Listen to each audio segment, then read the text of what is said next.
아멘. 오늘 우리에게 주시는 하나님의 말씀은 시편 32편입니다. 그렇게 길지 않기 때문에 저희가 한 절씩 합독하시겠습니다. 교독하시겠습니다. 허물의 사함을 받고 자신의 죄가 가려진 자는 복이 있도다.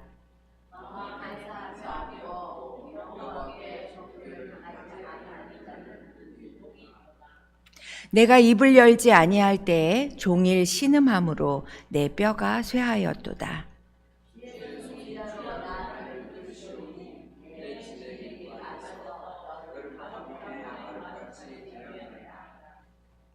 내가 이르기를 내 허물을 여호와께 자복하리라 하고 주께 내 죄를 아뢰고 내 죄악을 숨기지 아니하였더니 곧 주께서 내 죄악을 사하셨나이다.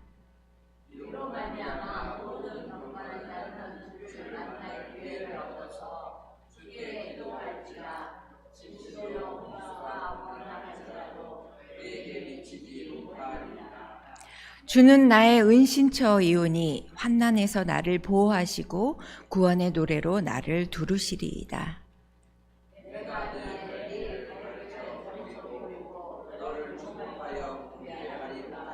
너희는 무지한 말이나 노새같이 되지 말지어다. 그것들은 재갈과 굴레로 단속하지 아니하면 너희에게 가까이 가지 아니하리로다.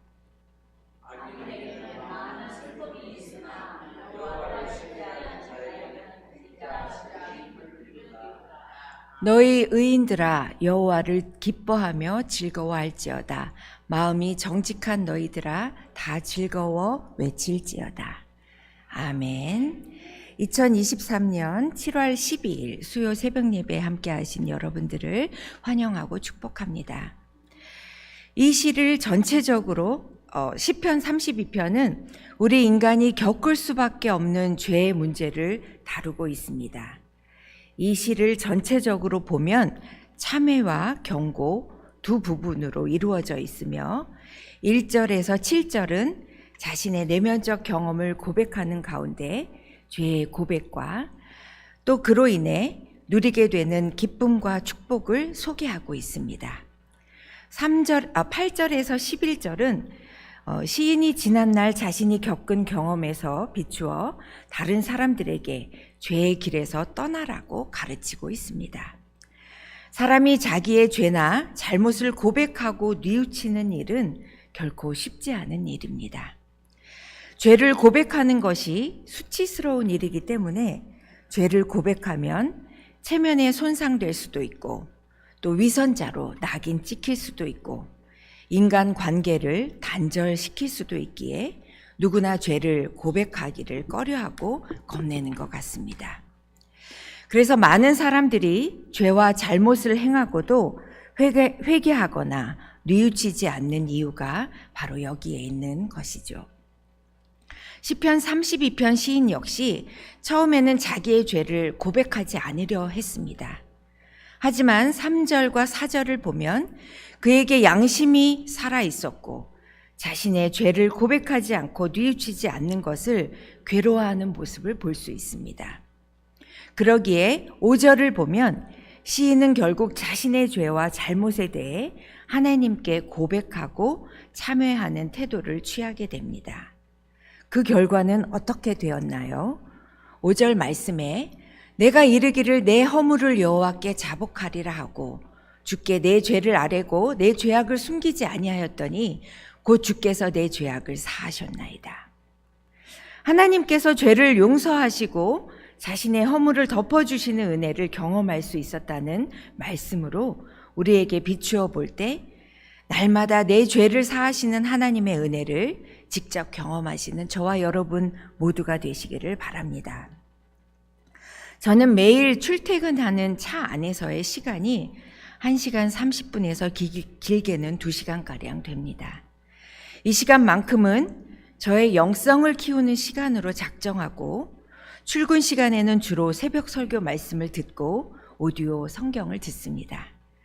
퇴근 시간에는 제가 좋아하는 그 프로그램이 있는데 새롭게 하소서라는 간증을 들으면서 많은 목회자와 사역자의 이야기를 듣는 시간이 저에게는 귀한 도전과 또 얼마나 위로가 되는지 모릅니다. 얼마 전 저는 한 목사님의 간증을 들었습니다. 그분 성함은 김유비 목사님이신데요. 어릴 적 알코올 중독자였던 아버지로부터 상습적으로 폭행을 당하고 이를 도와주지 못하고 도망만 쳤던 어머니를 바라보며 일그러진 청소년 시기를 보내셨다고 합니다.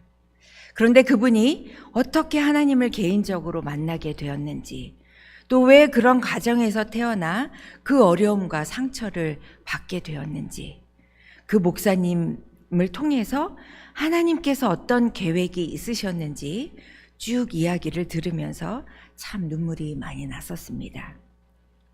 지금 그분의 사역은 상처받은 영혼을 위해 복음을 전하고 계시고, 그 목사님의 그 온라인 계정에서 치유 편지라는 글을 접하게 되었습니다. 얼마나 저에게 그 시가 위로가 되었던지요. 그 글을 통해서 저도 직접 하나님의 음성을 듣는 경험을 하였습니다. 여러분께도 소개하고자 합니다. 제목은 너의 마음을 정결케 할 것이다 입니다. 나의 자녀야, 너의 반복되는 죄로 절망하며 고통받지 말거라.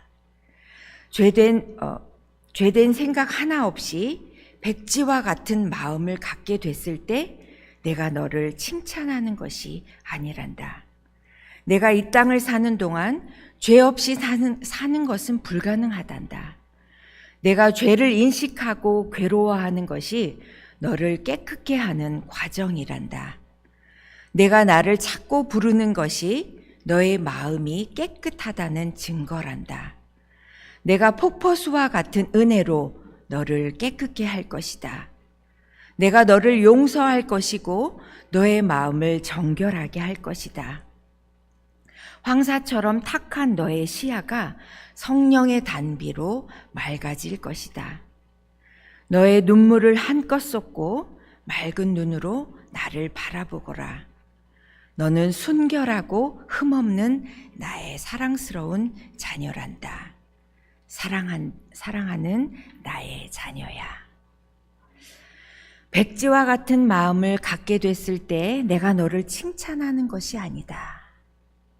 죄 없이 사는 것은 불가능한 것이만 내가 죄를 인식하고 괴로워하는 것이 너를 깨끗게 하는 과정이다라는 말씀이 저에게는 너무나도 큰 위로가 되었습니다.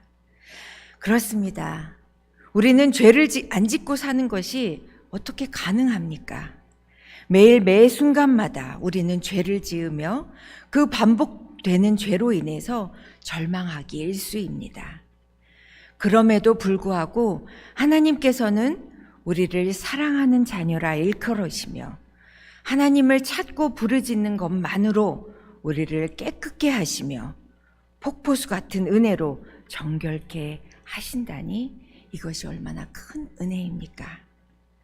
하나님께서 주시는 복 중에서 우리가 죄의 용서함을 받았을 때 누리는 그 복은 결코 작다고 볼 수 없습니다.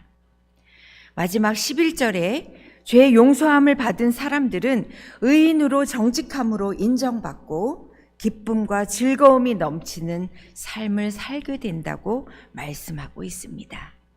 아멘이십니까? 어제는 죄로 넘어졌다 해도 오늘은 하나님의 은혜로 다시 일어나 하나님께서 인정하시는 정직한 사람으로 또 기쁨과 즐거움이 넘치는 참된 그리스도인이 되시는 저와 여러분 모두가 되시기를 주님의 이름으로 축원합니다. 함께 기도하겠습니다. 은혜로우신 하나님 감사합니다. 저희들의 반복되는 죄인임에도 저희들을 늘 사랑하는 자라 일컬어 주시고 저희들이 생각만 해도 하나님 앞에 그저 무릎만 꿇어도 아버지라는 소리만 내어도 저희들을 용서하시는 그 아버지의 은혜에 오늘도 저희들은 위로를 받고 용기를 얻습니다. 아버지 감사합니다. 저희들의 그 하나님의 주시는 사랑에 헛되지 않도록 오늘도 하나님 안에서 바르게 살아갈 수 있게 도와주시옵소서.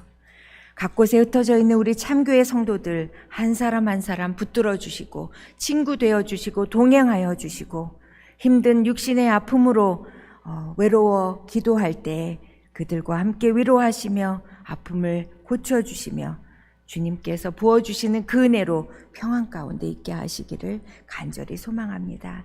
여러 가지 어려운 상황 가운데 처한 우리 성도들 매 순간마다 주님 붙들고 기도할 때마다 하나님 외면치 아니하시고 그들과 동행하시며 그들의 앞길에 주님께서 앞서 행하여 주시옵소서. 오늘 갖고 나온 많은 기도의 제목 주님 앞에 올려드릴 때 겸손히 무릎 꿇고 주님의 음성을 구하며 저희들이 기도할 수 있도록 붙들어 주시옵소서. 감사드리며 이 모든 말씀 우리 주 예수님의 이름으로 기도드립니다. 아멘.